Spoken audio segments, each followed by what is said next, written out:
Hi friends, welcome to Relax Recipes. இன்றைக்கி நம்ம ஒரு அரிசி வத்தல் ரெசிபி தான் பார்க்க போகிறோம். இந்த வத்தலுக்கு பார்த்திங்கன்னா நம்ம கூழ் காய்ச்ச வேண்டியதே இல்லை, ரொம்ப ஈஸியாக பண்ணிடலாம்.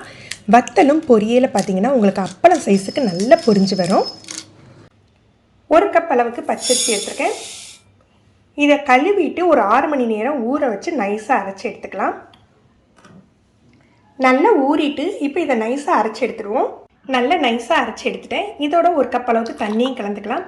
பாருங்கள், இந்த பதத்தில் இருக்கணும். நம்ம தோசை மாவு மாதிரி கட்டியாக இருக்கக்கூடாது. 2 மிளகாய் வத்தல் எடுத்துருக்கேன், ஒரு 5-6 கருவேப்பிலை எடுத்துருக்கேன்.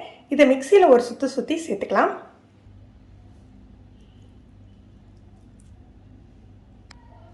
தேவையான அளவுக்கு உப்பு சேர்த்துக்கலாம். 1 ஸ்பூன் ஜீரகம் எடுத்துருக்கேன். இதை கையால் இப்படி இந்த மாதிரி பண்ணி விட்டுட்டு சேர்த்துக்கலாம். இதில் 1 ஸ்பூன் மைதா சேர்த்துக்கிறோம். இதையும் சேர்த்து நல்லா மிக்ஸ் பண்ணி விட்டுடலாம்.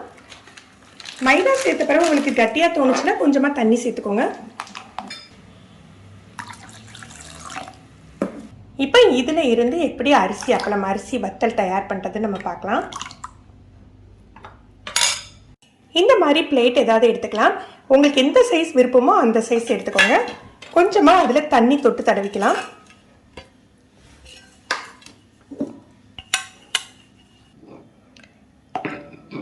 ஒவ்வொரு தடவை ஊற்றிலையுமே இந்த மாதிரி கலந்துட்டு தான் ஊற்றணும், இல்லை அடியில் போய் தங்கிடும். இந்த மாதிரி சின்ன குழி கரண்டிக்கு ஒரே ஒரு கரண்டி மட்டும் ஊற்றிக்கணும். இட்லி பாத்திரமோ இல்லை இந்த மாதிரி ஒரு கடாயோ எடுத்துகிட்டு அதில் ஒரு ஸ்டாண்ட் வச்சுக்கலாம். நீங்கள் இட்லி பாத்திரம்னா இட்லி தட்டு கூட வச்சுக்கலாம்.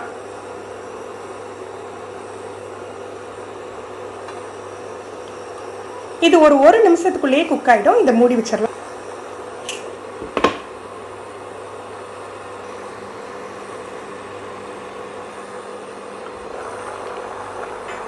கரெக்டாக ஒரு 40 செகண்ட் தான் வச்சுருந்தேன், குக் ஆகிடுச்சு. இப்போ இதை எடுத்துடலாம்.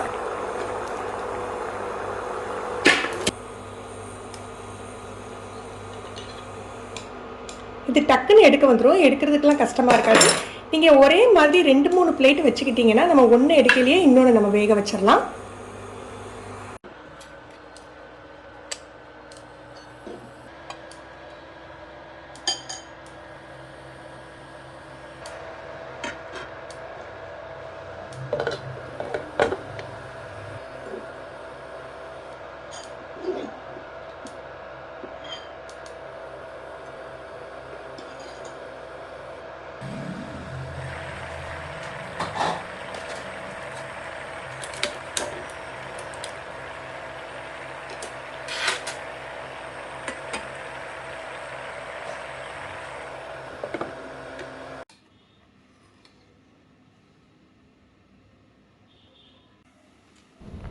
நான் பேக்கிங் சீட்டு மேலே பருத்திக்கிறேன். நீங்கள் நார்மல் பிளாஸ்டிக் சீட்டில் கூட பருத்தி விட்டுக்கலாம்.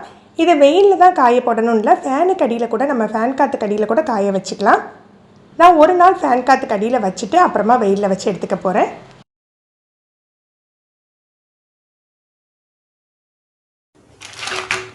நல்லா காஞ்சிட்டு இது மற்ற வத்தல் மாதிரி இல்லை, ஒரே நாளில் உங்களுக்கு நல்லா ட்ரை ஆகிடும். ஒரு நாள் வெயிலில் வச்சு எடுத்துருக்கேன். இதுக்கு வெயிலே வேணும்னு அவசியம் இல்லைங்க, நிழலில் கூட நல்லா 2 நாள் காய வச்சு எடுத்திங்கன்னா இந்த மாதிரி உங்களுக்கு கிடச்சிடும்.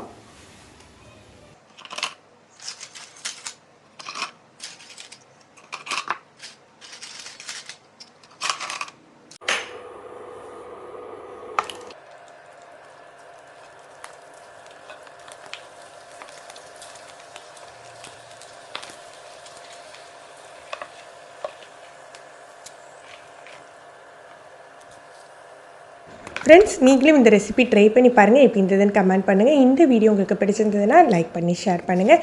நீங்கள் நம்ம சேனலுக்கு புதுசுன்னா ரிலாக்ஸ் ரெசிபி சப்ஸ்கிரைப் பண்ணி சப்போர்ட் பண்ணுங்கள். கீழே உள்ள பெல் பட்டனில் ஆல் செலக்ட் பண்ணி வச்சுக்கிட்டிங்கன்னா நம்ம சேனலில் வீடியோக்கள் போட்ட உடனே உங்களுக்கு நோட்டிஃபிகேஷன் கிடைக்கும். தேங்க்யூ.